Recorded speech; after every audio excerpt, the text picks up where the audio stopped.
बैलगाडा शर्यत ही राज्यभरात जवळपास सगळीकडेच आकर्षणाचा विषय ठरते। आता या बैलगाडा शर्यतीला सुगीचे दिवस आलेत असं म्हणावं लागेल, कारण या शर्यतीत बक्षीस म्हणून आता फॉर्च्युनर थार इथपासून ते बुलेट आणि अशी कोट्यावधींची बक्षिसं दिली जाणार आहेत। ही बक्षिसं कोण देणार आहे, स्पर्धा कधी आणि कुठे आहे आणि एवढ्या भव्य स्पर्धेमागचं राजकारण अर्थकारण नेमकं काय हे समजून घेऊया त्या स्पेशल रिपोर्टच्या माध्यमातून। बैलगाडी शर्यत म्हणजे नाद, बैलगाडी शर्यत म्हणजे थरार, बैलगाडी शर्यत म्हणजे एक वेगळीच दुनिया असते। अशा या नादखुळा बैलगाडा शर्यतीचं आयोजन सांगलीमध्ये 9 नोव्हेंबरला डबल महाराष्ट्र केसरी शिवसेना नेते चंद्रहार पाटलांनी केले। आणि विशेष म्हणजे कोट्यवधींची बक्षिसं विजेत्यांना दिली जाणार आहेत। पट्टा पद्धत आणि जनरल पद्धत अशा 2 स्पर्धा आयोजित करण्यात आल्यात।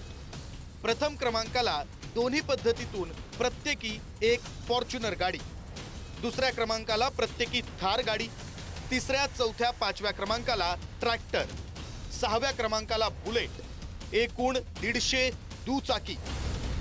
या एवढ्या सगळ्या बक्षिसांसाठीचे पैसे कुठून येतात?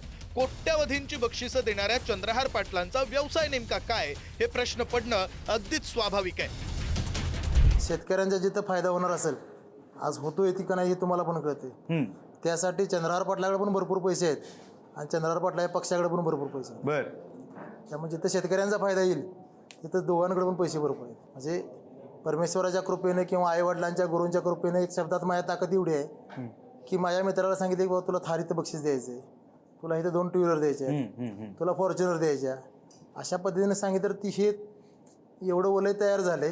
पण त्याच्या पुढचं पण सांगितलं तुम्हाला की जसं शेतकऱ्यांचा जिथं फायदा येईल तिथं पक्षाकडं, माझ्याकडं आणि माझ्या पूर्ण ग्रुपकडं भरपूर पैसे आहेत। बऱ्यापैकी आमचा पोल्ट्री व्यवसाय, शेती आणि अर्थमोर्स म्हणजे जमीन असेल आणि मशिनरी जे पोकलॅन, बोरवेलची मशीन, बरोबर, JCP पोकलॅन अशा पद्धतीची अनेक मशिनरी माझ्या अनेक ठिकाणी साईड चालू आहेत, माझ्या वैयक्तिक चालू आहेत, कुठं काम म्हणजे कामाला लावलेले आहेत अशा। त्यामुळे बऱ्यापैकी पण मूळ माझा आमचे जो व्यवसाय आहे तो शेती।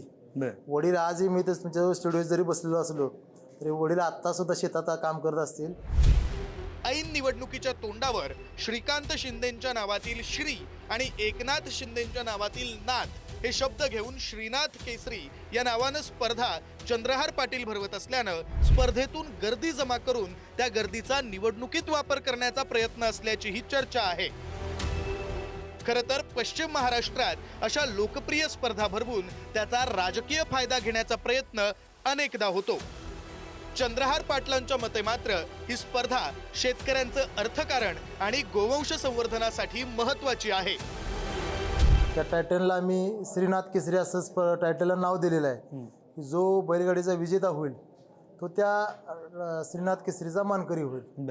श्रीनाथ म्हणजे थोडक्यात आम्ही श्रीकांत आणि एकनाथ ह्या नावावरून श्रीनाथ केसरी अशा टायटलचं नाव केलेलं म्हणजे दिलेलं आहे। म्हणजे मला ह्यातला मूळ उद्देश असतो आमचा की गोवंश संवर्धन झालं पाहिजे।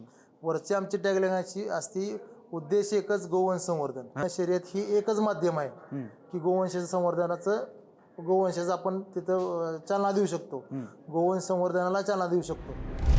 पश्चिम महाराष्ट्रात हल्ली श्वान शर्यत म्हणजे कुत्र्यांच्या स्पर्धेचाही नाद वाढतोय। याच श्रीनाथ केसरीच्या मैदानासोबत श्वान शर्यतीचं सुद्धा मैदान भरवलं जाणार आहे। या स्पर्धांमधून शेतकऱ्यांसाठी एक पॅरलल अर्थव्यवस्था उभी राहू शकते असं चंद्रहार पाटलांनी पुढारी न्यूजच्या एक्सक्लुझिव्ह पॉडकास्टमध्ये म्हटलंय।